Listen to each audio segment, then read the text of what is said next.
오늘 말씀 가지고 공동체의 능력과 신비라는 제목으로 말씀 전합니다. 어느 주일 아침에 교회를 가야 할 시간에 어떤 부부가 이런 내용의 대화를 나눴다고 합니다. 아내가 급한 마음으로 교회 갈 채비를 하고 있는데 남편이 옷을 입지 않고 가만히 있는 것을 보고 아내가 남편에게 이렇게 질문합니다. 여보, 교회 갈 준비하지 않고 뭐 하고 있어요? 남편이 잔뜩 찌푸린 얼굴을 해가지고 여보, 나 오늘 가고 싶지 않아요 라고 대답했습니다. 아내가 아주 근심의 얼굴로 무슨 특별한 이유가 있나요? 라고 묻자 남편이 이런 대답합니다.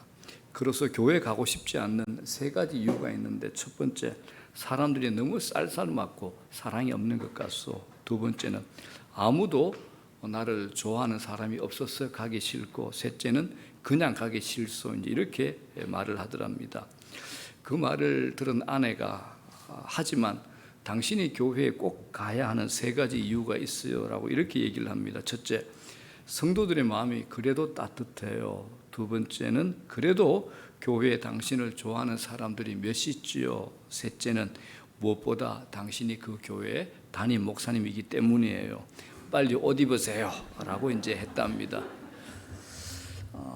때로는 교회 공동체에 목사마저도 가고 싶지 않을 때가 있나 봅니다.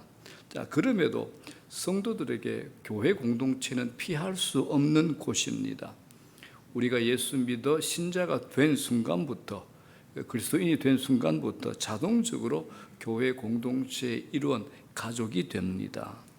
자, 그렇다면 성경적인 공동체는 어떤 공동체일까요? 기독교의 핵심 가운데 공동체성이 있습니다. 공동체성. 요즘 코로나로 모이지 못하는 상황이 2년 가까이 지속되다 보니까 교회의 건강성이 화두가 많이 됩니다. 교회는 얼마나 많이 모이는가, 얼마나 큰가, 이것보다는 교회가 건강하냐, 건강하지 않느냐, 이게 굉장히 중요한 초점이 됩니다. 교회 건강성에 대해서 여러 가지 진단을 내릴 수 있지만 핵심적인 것 가운데 하나가 뭐냐? 교회의 공동체성입니다. 공동체성. 이 교회의 공동체성이 얼마나 살아있는가, 얼마나 그것이 확보되어 있는가에 따라서 그 교회가 건강한가 그렇지 않은가를 확인할 수 있게 됩니다.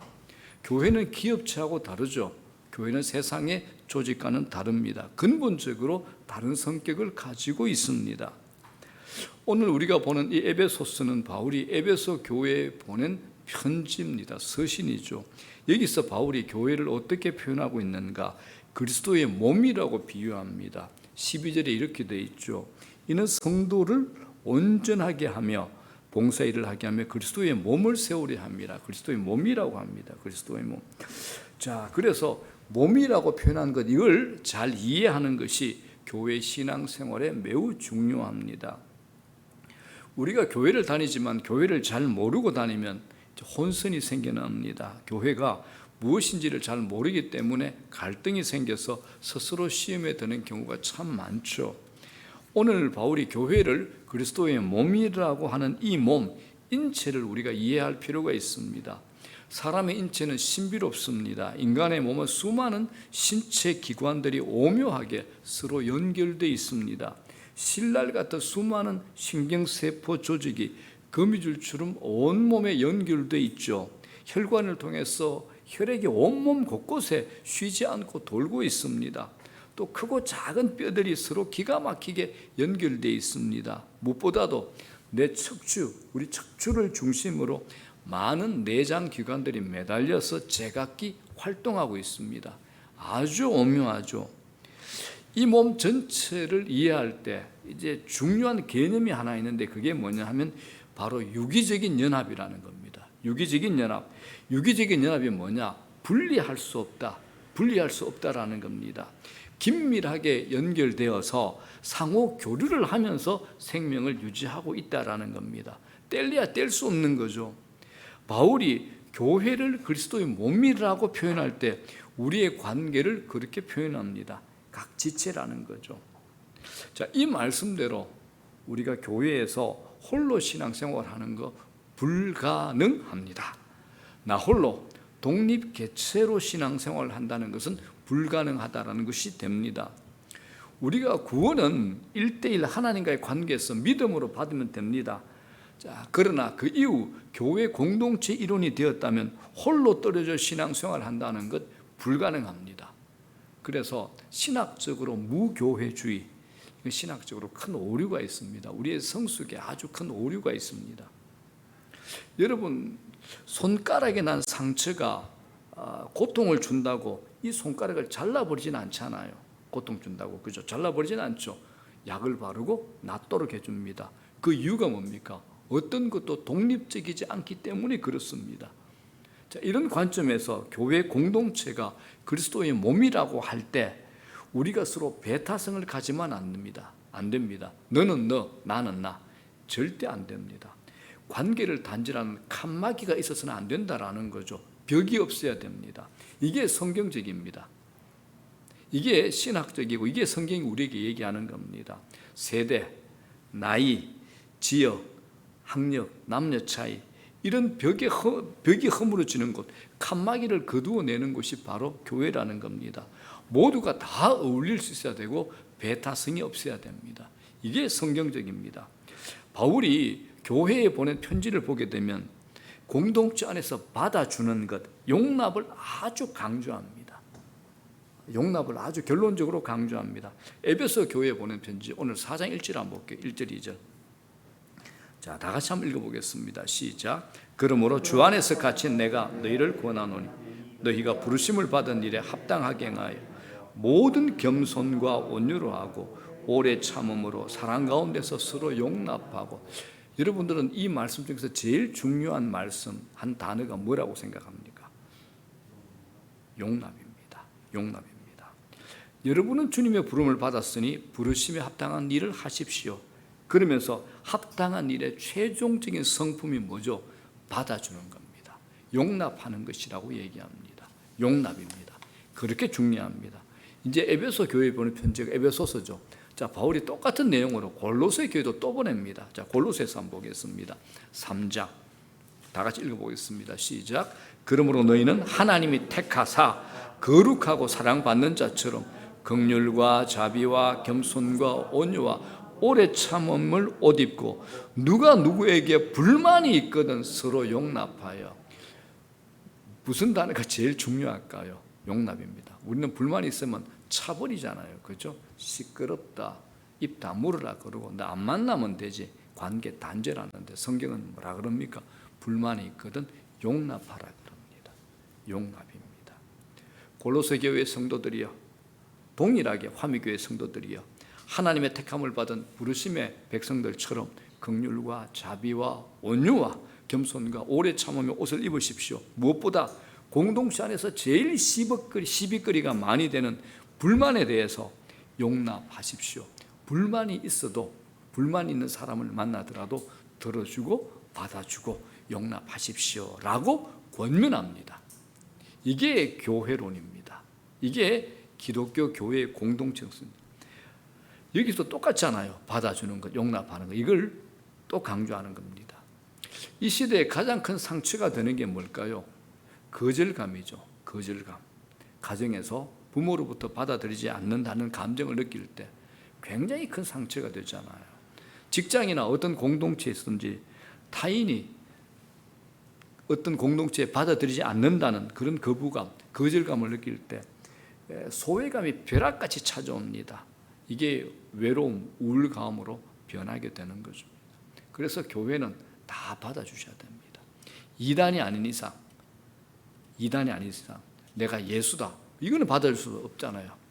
뭐 신천지 하나님이고 이런 사람들은 받아줄 수 없잖아요. 그게 아닌 이상 누구든지 받아주셔야 됩니다. 받아주셔야 됩니다. 여러분, 교회가 어떤 곳입니까? 세상의 어떤 조직체보다 위험 요소를 많이 갖고 있는 곳이 사실은 교회가 됩니다. 왜? 너무 다양한 사람들이 모였기 때문입니다. 목적이나 취미가 같아서 모이는 것이 아니면서 모든 사람이 올 수 있는 곳, 이곳이 교회이기 때문에 그렇습니다. 그래서 나와 다른 지체들을 받아들여 주셔야 됩니다. 받으셔야 됩니다. 이지선 자매 잘 아실 겁니다. 대학 졸업반일 때 이화여대 다닌 걸 알고 있습니다. 대학 졸업반일 때 도서관에서 공부하고 오빠하고 돌아오던 길에 음주운전차 사고로 인해서 온몸의 반이 화상으로 녹아버렸습니다. 자신의 몸이 화상으로 녹아버렸을 때 너무 두려워서 자신의 몸을 볼 수가 없었습니다. 그러나 나중에 녹아진 얼굴 피부 사이로 눈썹이 새로 날 때 그 일그러진 얼굴도 사랑하게 되었다라고 고백을 합니다. 여러분, 내 몸의 일부가 마음에 들지 않는다고 잘라버리진 않잖아요. 잘라버리면 더 깊은 고통을 가져다 줄 수 있습니다. 그래서 교회를 몸이라는 관점에서 생각을 하면 우리 신앙은 달라집니다. 기분 나쁘다고 나 그 교회 안 나갈 거야, 교회 다니지 않을 거야, 이건 몸을 거부하는 것하고 똑같습니다. 몸을 거부하는 게 뭐죠? 내 팔을 잘라버리는 것하고 똑같다는 겁니다. 교회 안에서 마찬가지입니다. 문제 좀 일으킨다고, 좀 시끄럽다고 저 사람 쫓아내야 돼. 저 사람 우리 교회 없으면 우리 교회 정말 행복할 텐데, 그런 소리를 저도 좀 들었습니다. 미안한데 그런 분들 다른 곳에 가면 또 그런 분들이 생깁니다. 어쩔 수 없습니다. 교회는 내 마음에 드는 사람들만 모이는 것이 결코 아니라는 겁니다. 내 마음에 드는 사람 모이는 곳, 그것 교회 아닙니다, 여러분들. 내 마음에 들지 않는 사람들과 더불어 지내는 법을 배우면서 우리가 성숙하고 성장하게 됩니다. 이게 뭘까요? 서로 용납하는 거죠. 서로 받아주는 겁니다. 교회가 그리스도의 몸이라고 얘기할 때 그리스도의 몸 안에 내가 있다는 것을 알 수 있는 때가 언제일까요? 교회가 그리스도의 몸이다, 내가 그리스도의 몸 안에 있다, 이걸 언제 알 수 있을까요? 자, 우리 교회 공동체나 여러분 셀 공동체에서 누군가가 아픔을 겪고 있을 때 그 아픔이 나도 느껴진다면 내가 그리스도의 몸 안에 있는 겁니다. 내가 느껴진다면 우리가 그리스도의 몸 안에 있는 겁니다. 손가락을 찌르면 아프죠. 손가락만 아픈 게 아니라 몸 전체가 아픈 겁니다. 몸 전체가 아픈 겁니다. 공동체 안에서 누가 아프면 그 아픔이 나에게도 오고 그 집안의 문제가 내 문제처럼 느껴진다면 그리스도의 몸 안에 우리가 다 같이 있는 겁니다. 이게 정상입니다. 여러분 교회 공동체 안에서, 여러분 셀 안에서, 혹은 여러분들이 속한 사업체의 믿음의 공동체 안에서 그런 이 아픔을 느껴본 적이 있습니까? 그것 때문에 울어본 적이 있습니까? 울면서 기도해 본 적이 있습니까? 어떻습니까? 특별히 교회의 셀 리더와 헬퍼는 의무가 아니라 마음에서 진정으로 그 아픔을 느끼셔야 됩니다. 그런 공동체라면 아파하는 누가 들어오더라도 그 속에서 반드시 살아나게 됩니다. 믿음의 공동체는 살리는 위력이 있습니다. 제가 하나님 말씀으로 증명을 해볼게요. 자, 이 공동체의 기원이 뭘까요? 이 공동체의 기원. 이 공동체의 기원은 하나님 자신입니다. 하나님은 삼위일체죠. 태초 이전부터 성부, 성자, 성령 하나님께서 인격적인 교제 가운데 존재하고 계셨습니다. 자, 요한복음 1장 1절 한번 보겠습니다. 다 같이 읽어보겠습니다. 태초에 말씀이 계시니라. 이 말씀이 하나님과 함께 계셨으니. 자, 여기서 말씀은 로고스이신 예수 그리스도이십니다. 태초 이전부터 예수 그리스도께서 하나님과 함께 계셨습니다. 여기서 함께 의미는 그냥 함께 하는 것이 아니라 인격적인 대상을 향해 움직이며 교감하는 그 의미를 나타내는 겁니다. 이것처럼 하나님의 형상을 가진 우리도 하나님의 사회성을 닮은 존재로 지음을 받았습니다. 하나님의 사회성을 닮은 존재로 지음을 받았다라는 겁니다. 이런 특성을 아시는 주님께서 성도라면 누구라도 믿음의 공동체에 속하게 하셔서 그리스도의 몸 안에 있는 공동체에서 치유되고 회복할 수 있는 힘을 얻도록 하신 겁니다. 자, 그런데 이런 것들은 대회에서 느낄 수가 없습니다. 어디 가야 느낄 수 있을까요? 소그룹, 셀 안에 들어가야 느낄 수 있습니다. 셀 안에는 몇 가정이 모여 있습니다.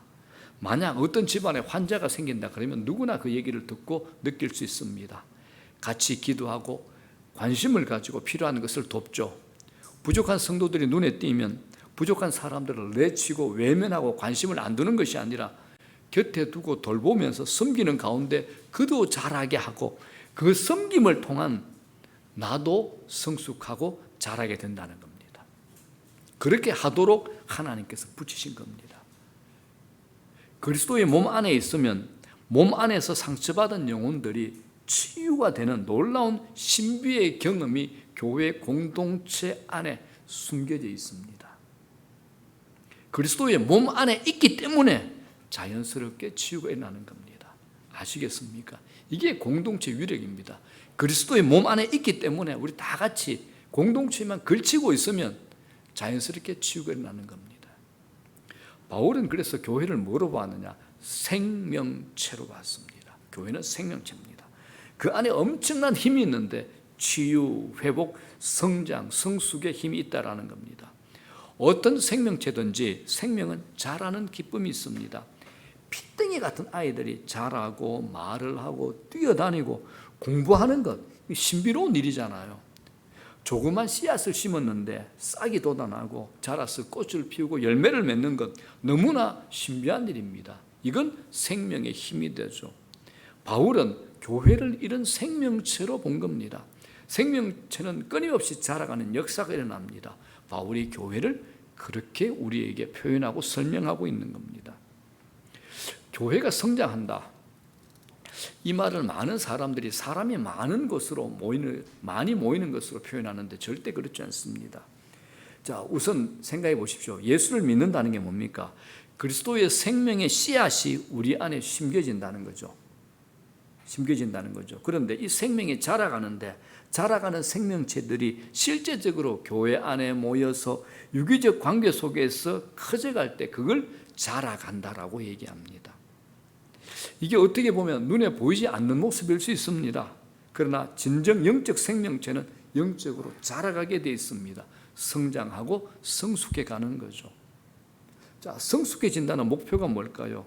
옆 사람일까요? 목사인 저일까요? 절대 그러지 않습니다. 우리 각자 개인의 성숙의 목표는 그리스도입니다. 그리스도. 자, 15절 보겠습니다. 15절, 13절 다 같이 읽겠습니다. 시작. 오직 사랑 안에서 참된 것을 하여 범사에 그에게까지 자랄지라. 자, 그에게까지 자랄지라. 그가 누굴까요? 13절. 우리가 다 그리스도의 장성한 분량이 충만한 데까지 이르리니. 자, 여기에 그에게까지 자랄지라라는 이 표현과 그리스도의 장성한 분량에 충만한 데까지 이르게 한다. 이 표현이 있습니다. 이 말은 우리 삶 전체를 통해서 그리스도가 드러나는 삶, 그리스도가 드러나는 삶이 성숙이라는 겁니다. 생명이 우리 안에 들어와 있으면 모든 사람이 그렇게 자라가게 되는 겁니다. 제가 제자 훈련하거나 또 어떤 행사할 때 어떤 분들이 은혜를 받고 목사님 너무 좋아요, 목사님 너무 좋아요 할 때 제가 아찔합니다. 어깨에 식은땀이 쫙 납니다. 제가 기겁을 하고 얘기합니다. 나 보면 나도 망하고 너도 망해. 누구 봐야 됩니까? 예수 그리스도 보셔야 됩니다. 예수 그리스도 보셔야 됩니다. 어떤 경우도 사람 보시면 안 됩니다. 예수 그리스도 보셔야 됩니다. 자, 여러분, 우리가 자라지 않으면 어떻게 될까요? 자라지 않으면 어린아이로 머물게 됩니다. 나이 70세에 예수 믿어도 영적으로는 갓난아이와 같습니다. 갓 태어난 그리스도인이 되는 거죠. 사회적 지위, 나이와 상관없이 이제 막 태어난 그리스도인 분별력이 없습니다. 자기 중심적이죠. 하나님 말씀을 소화할 수 있는 능력도 없습니다. 강도 높은 이야기를 하게 되면 알아먹지를 못합니다. 영의 세계에 진입하지 못했기 때문에 그렇습니다. 그렇게 되면 세상의 다른 것들의 영향을 받기 때문에 요동치고 쉽게 유혹을 당하기도 합니다. 영적으로 자라지 않으면 외부 환경에 끌려다니는 모습으로 살아가기 때문에 영적으로 힘든 상태에 놓일 수밖에 없는 겁니다. 그런데 생명체가 우리 안에 있으면 자라게 됩니다. 듣기만 했던 말씀을 스스로 섭취하기도 하고 섭취하는 양도 많아지고 딱딱한 말씀들을 먹기도 하며 말씀의 세계가 자기 안에서 드러납니다. 그동안 기도하면 목사님 3분 하면 할 게 없어요. 온 우주를 가슴에 안고 기도했는데 3분 했더니 다 할 게 없어요. 이런 분들이 많아요. 처음 기도하게 되면. 그런데 기도를 알게 되면 목사님 기도에 빠졌는데 눈을 떠보니까 2시간이 흘렸어요. 나도 몰라요. 그럽니다. 이건 엄청난 거죠. 이렇게 기도에 성숙이 되는 겁니다. 달라고만 하던 그런 단계에서 아주 깊은 기도의 세계로 들어가게 되는 겁니다. 또 있습니다. 분별력이 생기죠. 진리를 가지고 세상을 판단하고 분별할 줄 아는 그 능력을 갖는 것, 이걸 영적으로 성숙했다라고 하는 겁니다. 이런 일이 우리 안에서 일어나야 됩니다. 그리스도의 생명의 씨앗이 우리 안에 들어온 이상 그리스도 안에서 자라게 되는 것을 경험하게 되고, 성장의 목표가 어디까지입니까? 그리스도에게까지 자라가고 그리스도를 닮는 것까지 자라야 하는 겁니다. 자, 그렇다면 이런 성장을 어떻게 해야 이룰 수 있을까요? 2가지로 말씀드리겠습니다. 첫 번째, 교역자들의 역할이 필요합니다. 자, 11절에 보게 되면 여러 직임이 나옵니다. 자, 11절 볼게요. 시작. 그가 어떤 사람은 사도로, 어떤 사람은 선지자로, 어떤 사람은 복음 전하는 자로, 어떤 사람은 목사와 교사로 삼았으니. 자, 사도, 선지자, 복음 전하는 자, 목사와 교사가 나오는데 이들의 공통점이 있죠. 말씀 사역입니다. 말씀 사역입니다. 실제로 지금 교회 안에 남아있는 역할은 목사와 교사입니다. 목사의 주된 사역이 뭡니까? 말씀 사역이죠. 교회의 본질적인 사역이 됩니다. 말씀을 전할 때 회심의 사건이 일어납니다.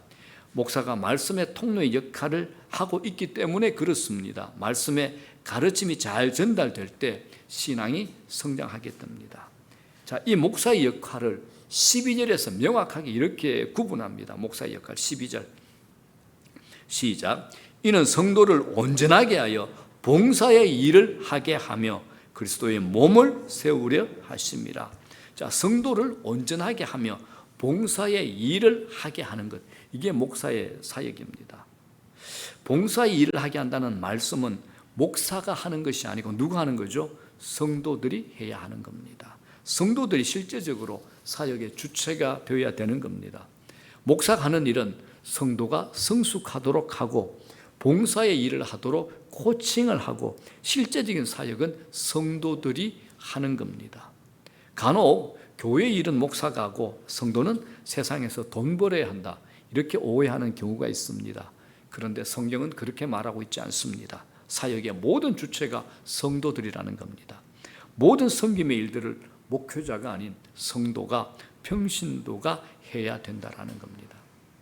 중요한 것은 성도들이 수동적인 입장에 있는 것이 아니라 적극적으로 자신의 은사와 재능들을 현장에서 사용하여야 한다는 겁니다.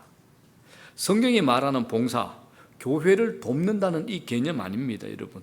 한국교회가 짧은 시간 안에 압축적인 성장을 하다 보니까 교회 안에 할 일이 많아져서 봉사를 당연히 교회를 돕고 일하는 것으로만 그렇게 배웠습니다. 교회 일에 대한 열심으로 신앙을 평가하고 평가받았습니다. 그렇지 않습니다. 봉사가 뭐냐? 각자가 마땅히 있어야 할 그 자리로 가게 하는 것, 그게 봉사의 기본 개념이 됩니다. 그래서 목사는 성도들의 잠재력을 개발시켜 주는 겁니다.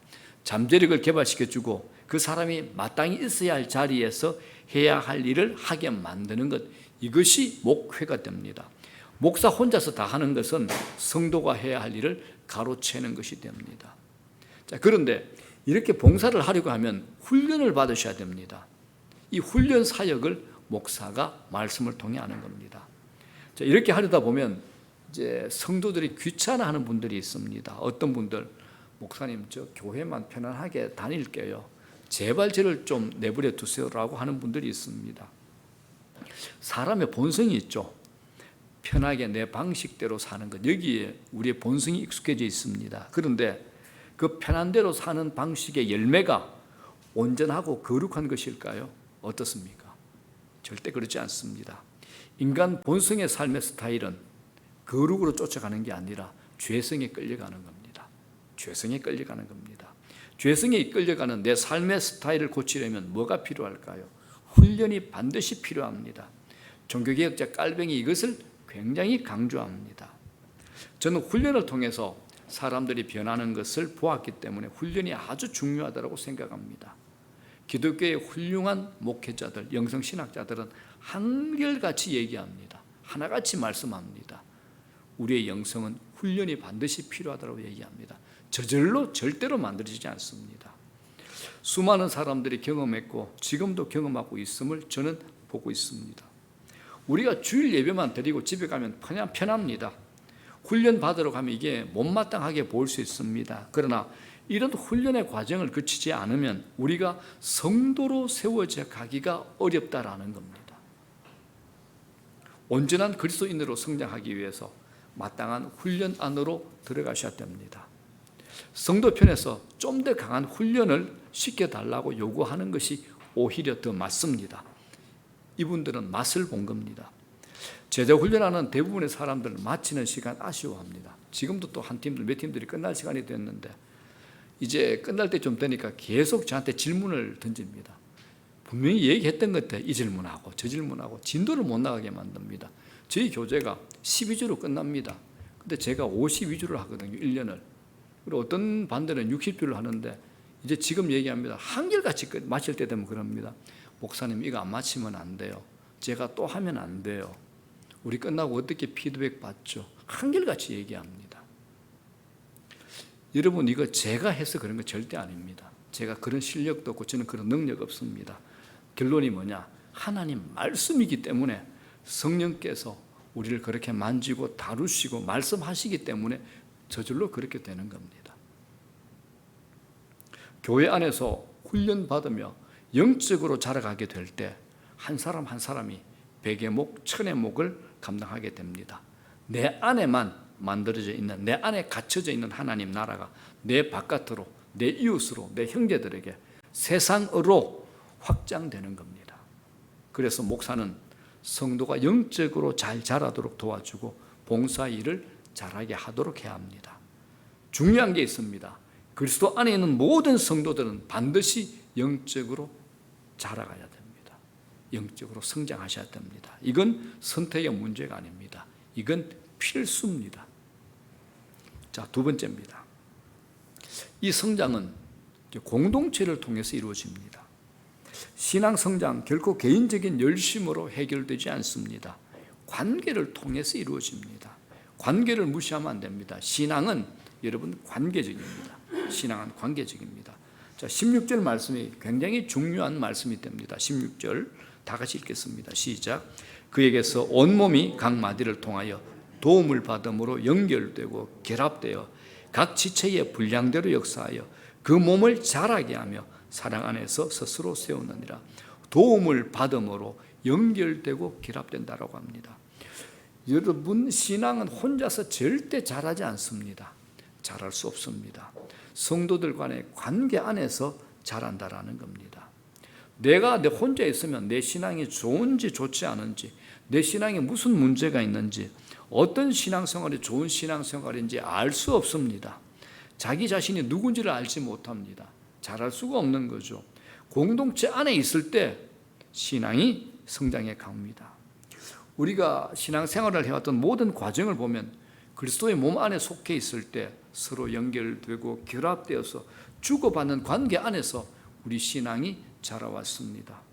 연결되어 있다는 것은 단순히 붙어 있다는 이 의미가 아니라 서로 주고받는 관계라는 겁니다. 주고받는 관계죠. 우리는 서로 깊이 연결되어 있고 연관되어 있습니다. 우리는 서로에게 줄 것이 있는 이 관계로 연결되어 있습니다. 서로에게 줄 것이 있습니다. 누구나 상대방에게 줄 선물을 하나님 우리에게 주신 겁니다. 성숙한 신자는 이제 막 신앙을 시작한 사람에게 줄 선물이 반드시 자기 안에 있습니다. 하나님께서 주신 게 있습니다. 어떤 고통을 겪으면서 믿음의 신앙생활을 하는 성도는 이제 막 고통을 당하고 있는 성도를 도울 수 있는 무언가 선물을 가지고 있죠. 이걸 하나님이 우리에게 주신 겁니다. 누구든지 이 부분은 가지고 있습니다. 성숙한 그리스도인이라 할지라도 이제 막 갓 태어난 성도들을 도우면서 자신도 영적으로 자라가기 시작하는 겁니다. 세일 리더, 헬퍼 마찬가지입니다. 리더 하다 보면, 헬퍼 하다 보면 자신이 성숙하는 것을 배우게 됩니다. 제자 훈련하다 보면 오래 하다 보니까 많은 분들이 목사님 너무 힘들어요. 탈진돼서 어떻게 하라고 안타까워하는 분들이 있는데 제가 이렇게 얘기합니다. 내가 가르침으로 나도 힘을 얻는다라고 얘기합니다. 예, 그렇습니다. 저도 성숙해지고 저도 더 단단해지고 더 깊어지는 것을 좋은 말로 좀 더 멋져져 가는 것을 제가 알고 배우게 됩니다. 육체적인 힘은 들지만 그러나 그 속에 나의 성숙을 보게 됩니다. 이게 뭡니까? 서로 유기적이라는 겁니다. 일방적으로 주거니 받거니 하는 것 절대 아니라는 겁니다. 이건 소그룹 안에 들어가야 느낄 수 있고 경험할 수 있습니다. 우리 교회로 친다면 뭘까요? 셀입니다. 셀 안에 들어가면 놀라운 위로가 있습니다. 대예배에서 누군가 나를 위로해 줬으면 좋겠다는 마음은 있지만 누구도 내 마음을 알아줄 사람, 알아줄 방법이 없죠. 지금 코로나로 마음대로 모일 수 없습니다. 주일 예배는 공적으로 모이는 것이지만 진정한 그리스도의 몸을 느낄 수 있는 것은 소그룹, 셀 안에 있습니다. 이곳에 가야 그리스도의 생명의 힘이 무엇인지를 느낄 수가 있습니다. 여러분, 우리가 예배 속에서, 대예배 속에서는 내가 어떤 고통 속에 있는지, 죽는지 사는지 어떤지 누구도 알 수 없습니다. 모릅니다. 대예배는 수직적인 하나님과의 관계에 집중하는 시간입니다. 그러나 수평적으로 성도들과의 관계 속에서 그리스도의 몸의 생명력을 느낄 수 있는 곳은 셀입니다. 소그룹이라는 겁니다. 셀 안에 들어가야 교회라는 것이 무엇인지 진정으로 느낄 수 있습니다.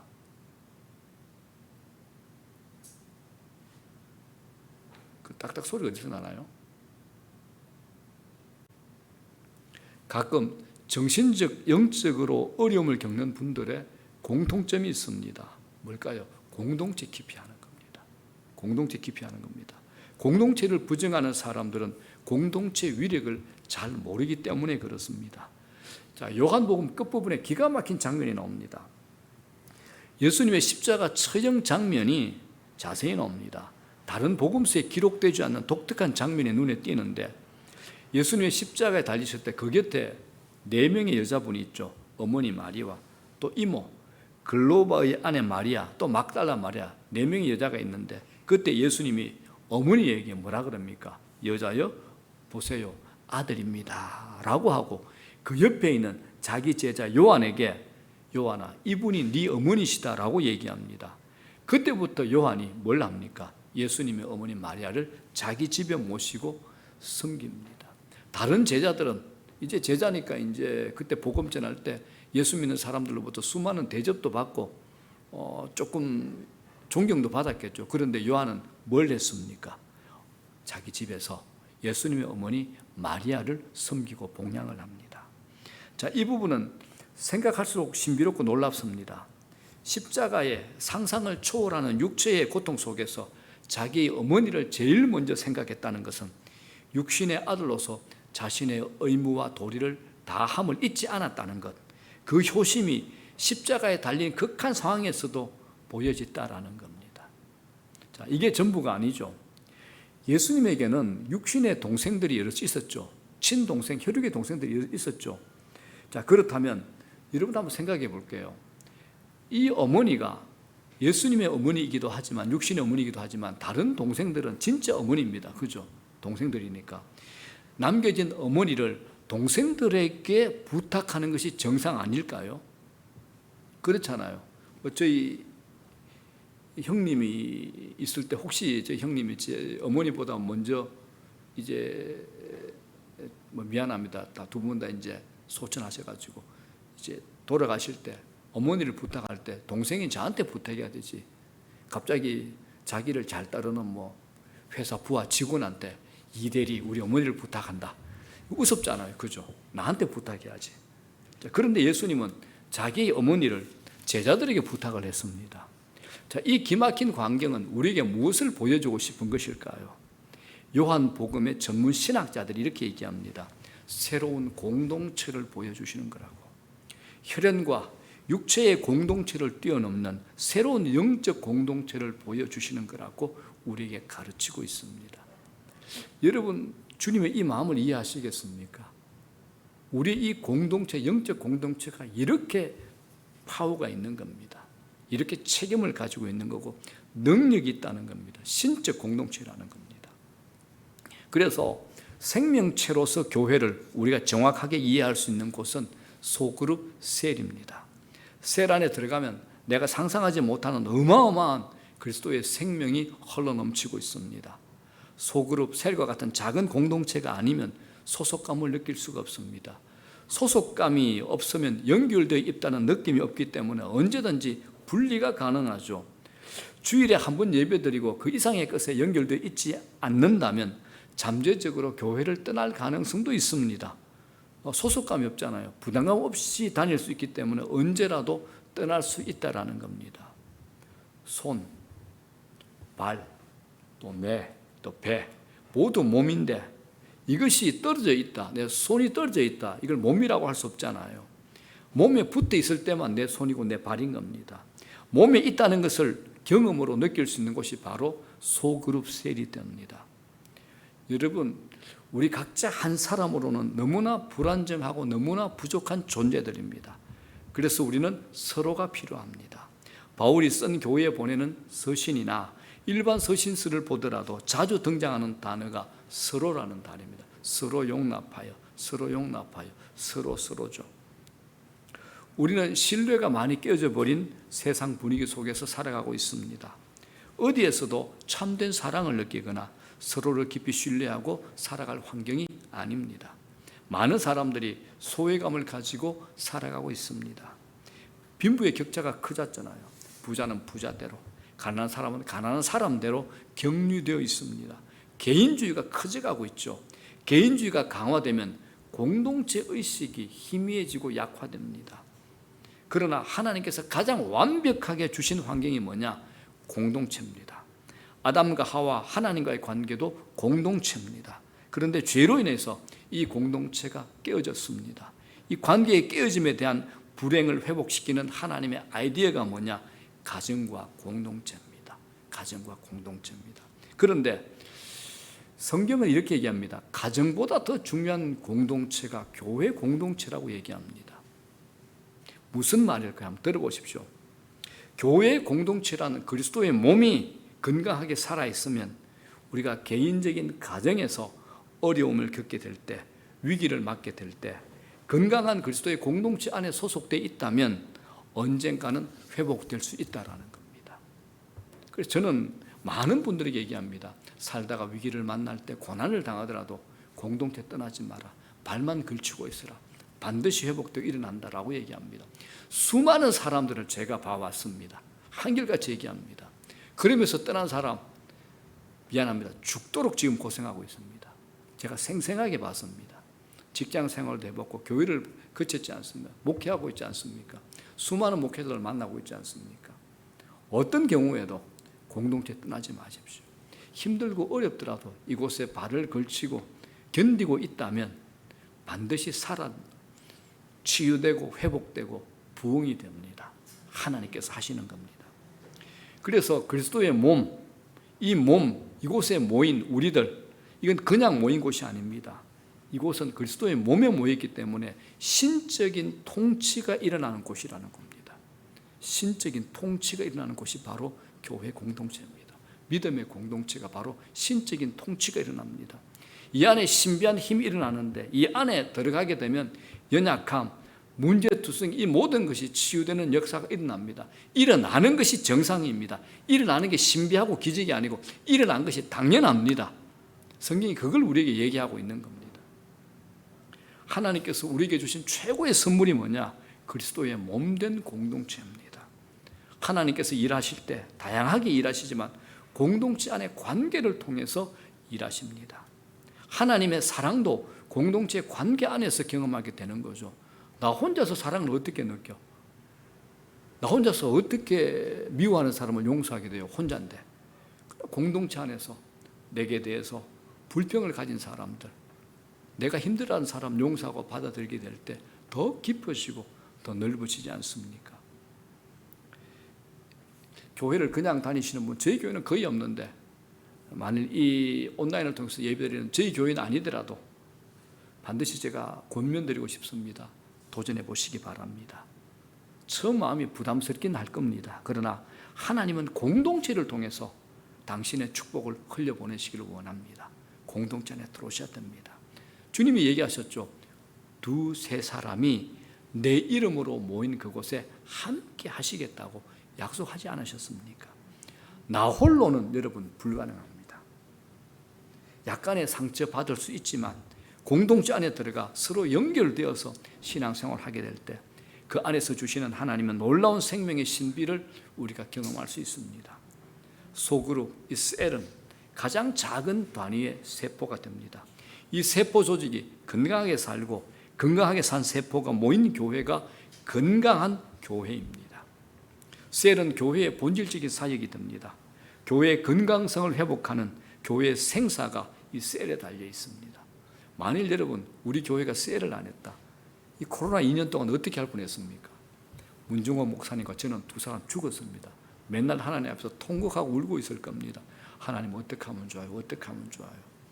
감사하게도 셀 속에서 셀 리더 헬퍼들이 너무 잘 섬겨주시고 셀 팀원들과 함께 너무 잘 해주셔가지고 정말 든든하게 제가 감사하게 하나님 감사합니다 그러면서 우리 교육자들이 지내고 있습니다. 저는 여러 목사님 만날 때마다 우리 셀을 자랑합니다. 우리 교회 셀 리더 헬퍼들은 담임 목사 나보다 훨씬 낫다.